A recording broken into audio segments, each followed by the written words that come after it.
நம்ம வாராகி கோவிலில் தான் இருக்கிறோம். இங்கே வந்து பார்த்தீங்கன்னா இப்போ எல்லா பூஜைகளும் முடிஞ்சு பஞ்சமி பூஜை முடிஞ்சிருச்சு.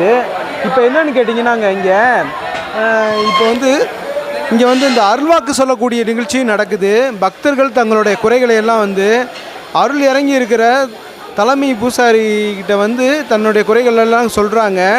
அப்போ வந்து அவங்களுடைய குறைகளுக்கெல்லாம் வந்து அருள் இறங்கி அந்த தலைமை பூசாரி வந்து அருள்வாக்கு சொல்கிறாங்க. அந்த நிகழ்வும் அந்த பஞ்சமி பூஜையினுடைய நிறைவாக வந்து நடக்குது. சாமி வந்து அருள் இறங்கி சொல்கிறாங்க. அதையும் நம்ம இப்போ ஒரு கிளான்ஸ் பார்த்துடலாங்க.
மீடியாவில் எடுக்க சொல்லியிருக்காங்க, நிர்வாகத்திலேருந்து எடுக்க சொல்லியிருக்காங்க.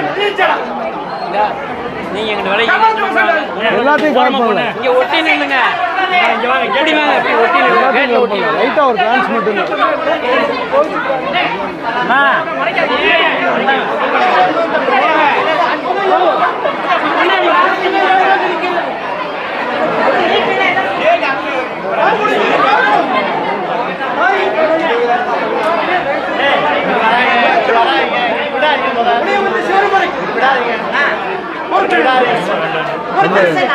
இப்போங்க இதில் பார்த்தீங்களா எவ்வளோ தீபங்கள் எரியுதுன்னு. இங்கே பாருங்களேன், இது வேறுங்க எங்கேயும் இல்லைங்க, இந்த வாராயம்மன் கோயில் வாசல் முன்னாடி தாங்க. இது ஃபுல்லாமே பயங்கர ரஷ்ஷு. இப்போ அந்த பூஜை பஞ்சமி பூஜை முடிஞ்சிருச்சு, அதனால் பக்தர்கள் எல்லாம் அந்த கிளம்பி போயிட்டுருக்காங்க. பார்த்தீங்களா எவ்வளோ ரஷ்ஷாக இருக்குன்னு பாருங்களேன். இங்கே பாருங்கள், இது எல்லாமே பார்த்தீங்கன்னா இது தேங்காய் தீபங்க. இதில் இது வந்து அரிசி வச்சு பரப்பி அந்த விளக்கு ஏற்றிருப்பாங்க. பார்த்தீங்களா, தெரியுதுங்களா? இது பூசணிக்காய் தீபம். இந்த வாராகி அம்மன் என்னன்னு கேட்டிங்கன்னாங்க, இந்த கடன் பிரச்சனைகள் தீர, இந்த பில்லி சூனியம் இந்த மாதிரி ஏவல்லாம் செஞ்சு வச்சுருப்பாங்க சில குடும்பங்கள் முன்னேறாமல் இருக்கிற மாதிரி, அந்த பிரச்சனைகள்லாம் இருந்து விடுபடுறதுக்கு. அப்புறம் பார்த்திங்கன்னா சில சாபங்கள் இருக்கும், முன்னோர்கள் அந்த காலங்களில் அந்த சாபங்கள் இந்த மாதிரி விஷயங்கள்லாம் இருந்து நிவர்த்தியாகி வெளியேறி நல்லபடியாக வாழ்கிறதுக்கு இந்த வாராகி அம்மன்ட்ட வந்தால் அது எல்லாமே சால்வ் ஆயிருங்க, சரியாயிரும். அந்த வாராகி தெய்வம் வந்து அதெல்லாம் சால்வ் பண்ணி கொடுத்துருதுங்க. அதனால் பார்த்திங்கன்னா இங்கே வரக்கூடிய மக்களுடைய கூட்டம் பார்த்திங்கன்னா அதிகமாகிட்டே வருது நாளுக்கு நாள். அந்த வழிபாட்டு முறைகள் சில இருக்குங்க இந்த வாராகி அம்மனுக்கு. அதில் பார்த்திங்கன்னா இந்த தேங்காய் தீபம் ஏற்றுறது, அப்புறம் இந்த பூசணிக்காயில் தீபம் ஏற்றுறது, இந்த மாதிரி விஷயங்கள்லாம் நிறையா இருக்குங்க. அது மட்டும் இல்லாமல் இந்த வாராகி அம்மனுக்கு பார்த்திங்கன்னா பகல் நேரத்தில் வந்து பூஜைகள் எதுவும் நடக்கிறதில்ல. இப்போ எப்படியுமே பார்த்திங்கன்னா அந்த வாராகி அம்மனுக்கு வந்து இரவு நேரம் தான் ரொம்ப ஏற்றுறது அப்படின்னு சொல்கிறாங்க. அதனால் அந்த பஞ்சமி திதி, அந்த அமாவாசை திதி, அந்த மாதிரி தேய்பிறை அஷ்டமி திதி, இந்த மாதிரி திதிகள்லாம் வந்து இரவு தான் 6 மணிலேருந்து சூரிய அஸ்தமனத்துக்கு அப்புறம் தான் இந்த பூஜைகள்லாம் நடைபெறுதுங்க. பாருங்களேன். அதில் இன்னொரு விஷயம், தமிழ்நாட்டில் மிகப்பெரிய விக்கிரகமாக அமைஞ்சிருக்கக்கூடிய இந்த அழகர் கோயில் அருகில் இருக்கக்கூடிய இந்த கல்லம்பட்டி வாராகி அம்மன் தாங்க ரொம்ப பெரிய விக்கிரகங்க. ஒரு அமர்ந்த நிலையிலே பார்த்தீங்கன்னா எப்படி பார்த்தாலும் ஒரு 5-6 அடி உயரம் இருக்கக்கூடிய ஒரு மிகப்பெரிய விக்கிரகம். இது வந்து பார்த்திங்கன்னா சர்வமங்கல சர்வயோக மகாமங்கல வாராகி அம்மன். அது வந்து மகா வாராகி அம்மன்னே சொல்கிறாங்க.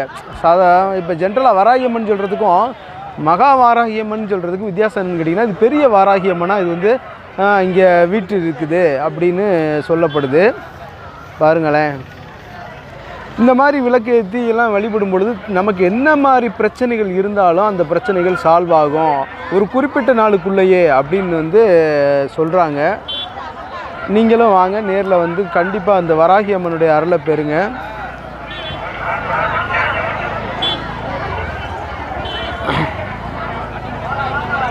பார்த்தீங்களா, மக்கள் வெள்ளம் அதிகமாக இருக்குது.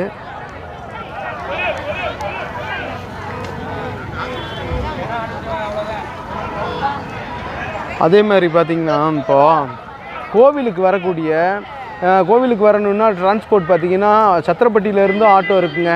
ரோடு ரிசர்வ் லைன்லேருந்து நத்தம் போகிற வழியில் சத்திரப்பட்டி இறங்கி இப்படி ஆட்டோவில் வரலாம். அதே மாதிரி அந்த ஆட்டோ அழகர் கோயில் போகிற ஆட்டோ இருக்கும். அதே மாதிரி அழகர் கோயில் வந்துட்டோம்னா அழகர் கோயிலேருந்து சத்திரப்பட்டிக்கு வரக்கூடிய ஆட்டோ. இந்த அழகர் கோயிலுக்கும் சத்திரப்பட்டிக்கும் ஊட தாங்க இந்த கோயில் அமைஞ்சிருக்குது. சரிங்களா, பாருங்கள்.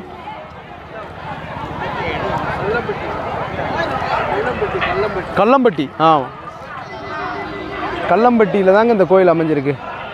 சரிங்க நண்பர்களே, பாருங்கள், நம்மளுடைய யூடியூப் சேனல் பாண்டிச்செல்வி கார்த்திகேயன் சேனலை லைக் பண்ணுங்கள், ஷேர் பண்ணுங்கள், சப்ஸ்கிரைப் பண்ணுங்கள். நன்றி, வணக்கம்.